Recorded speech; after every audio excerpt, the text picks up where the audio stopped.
Hello, Mrs. Marlor here. Welcome to my assembly. This one's all about relationships too, and it's all about how it's not a good idea to make big judgments about people when you don't know them very well. It's a story called The Pirates Next Door by Johnny Duddle, and you'll see how, when the pirates moved in next door to Matilda, everybody else in her neighbourhood really weren't happy. The Pirates Next Door. Matilda lived in Dull-on-Sea, a gloomy seaside town. Too busy in the summer, and in winter it shut down. There weren't too many kids around, just Tilda on her street. The lawns were mowed, the cars were washed, the hedges trimmed and neat. The house next door had been for sale since Tilda was a baby. She hoped a family would move in, with a girl her age. Or maybe a boy, a pirate boy.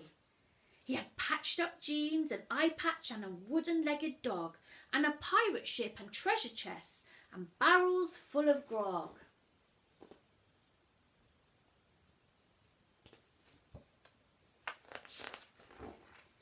We're the Jolly Rogers. We'll be anchoring next door.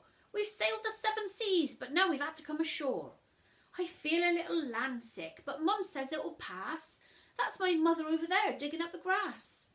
That's Dad over yonder, the captain of our crew. He likes to shout, "Ooh-ar," because that's what pirates do. Grandpa won't set a foot on shore. He's allergic to dry land. The last time that he left the ship, the king chopped off his hand. And that urchin there's called Nugget. She's a rascal, as you'll see. She ain't learnt to fire a cannon yet, but then, she's only 3.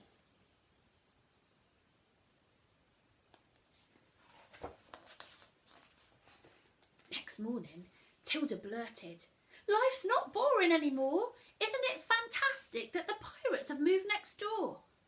But Mum and Dad were not impressed. The neighbourhood will sneer. The way they dress, the way they speak, they don't fit in round here. Their lad is always playing with the most alarming toys. We'd rather you were friends with normal girls and boys. Oh dear, poor Tilda. But that very day, young Jim lad came to Matilda's school, though no one else would sit by him. Matilda said, "You're cool. You ain't so bad yourself, my lass. For a landlubber, that's rare. I'm a scurvy sea dog, but you'll be all right sitting there." The teacher said Jim should wear shoes, and his uniform was wrong. She wrote a note, but Jim replied, "I won't be staying long. We're only here a little while, so Dad can fix our ship. We ain't cut out for life on land. This stay be just a blip. We are the Jolly Rogers and we need to be at sea. School's just grand, but understand it's a pirate's life for me."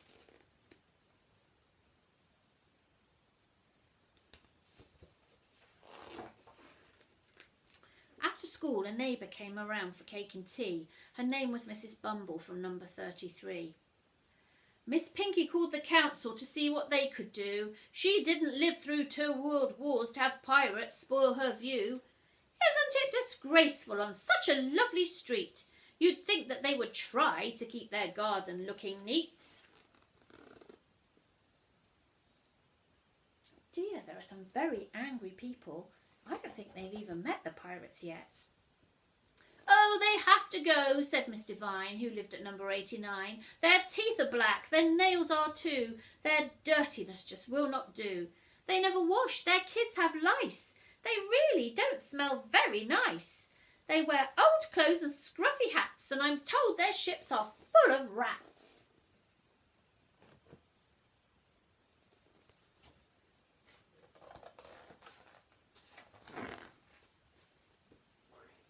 Also cross was Mr. Shaw, the grumpy man at 34. He liked to read the paper on his sunlit patio, but the pirate ships blocked out the light, so he said, "They'll have to go.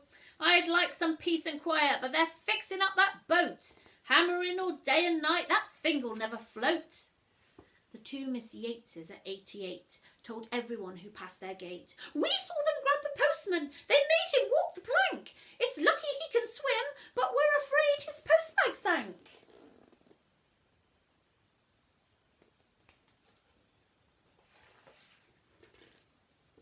They scared the ducks, said Mrs. Snooks, and terrorised the park.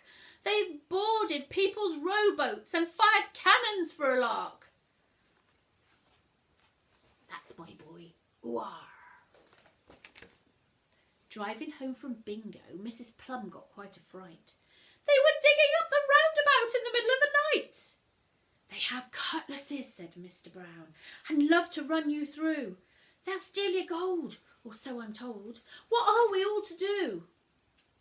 Mrs. Bevan, from 87, marched down to the town hall. She'd collected a petition, 50 signatures in all. They're digging holes and fighting fights, the beginning of the end. I've lived here for years and years, and so have all my friends. Before you know it, there'll be more. We'll all have pirates lodged next door. That Jolly Roger cannot stay. You must make them go away.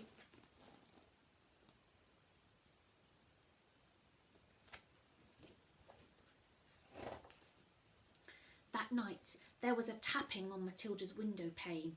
Outside was Jim. He whispered, I've got something to explain.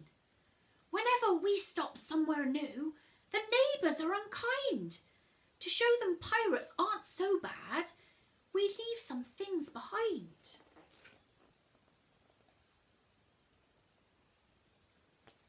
Sounds as if people are always nasty to the pirates.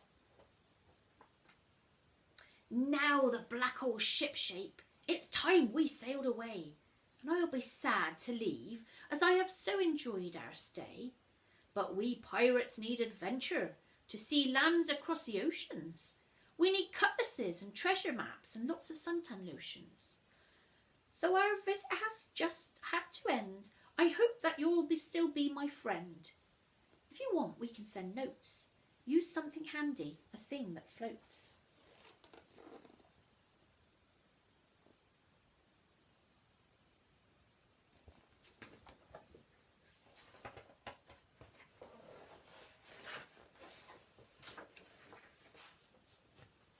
Matilda woke next morning, puzzled by what Jim had said. She vowed she'd keep in touch with him as she struggled out of bed.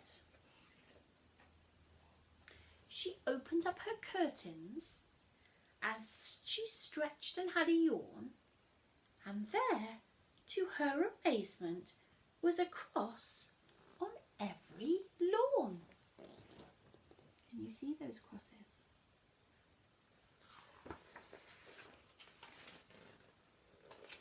Wow, look! Every lawn in the street has a big cross on it.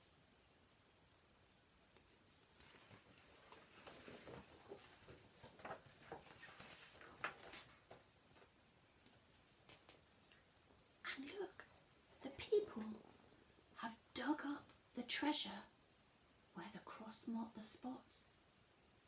All got lots of things. Megaphones, brass lamps, lots of gold coins, a duck, beautiful candlesticks, gold headphones and a gold pirate hat. All of the pirates have left behind treasure for all of the neighbours to find. Oh, what a shame they left. Oh, I didn't say goodbye. They were such a lovely family. I think I'm going to cry. I'm such a pirate fan, you know. They wore such pretty hats. I rather liked their singing, and I miss those fluffy rats. Everybody's changed their mind. They think the pirates weren't so bad after all. Now they've left all that treasure for them.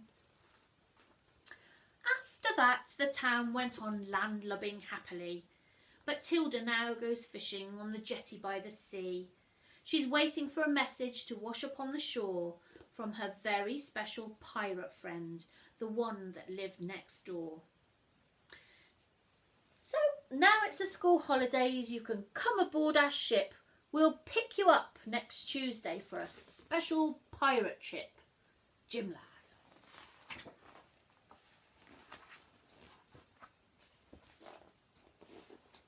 very last picture of the town where Matilda lived and where the pirates came to stay. How interesting that when the pirates had left all of that treasure behind for the neighbours decided that they liked the pirates after all. Wouldn't it have been so much better if they hadn't have been so unkind until they really got to know the pirates? I think there's a really good thing for us to think about there. To think about whether, when we meet people for the first time, do we always be as kind as we can? Because we never know what people are going to be like. And sometimes even those people that you think aren't going to be very nice often turn out to be the very best people you can meet. Bye bye. I'll see you next time.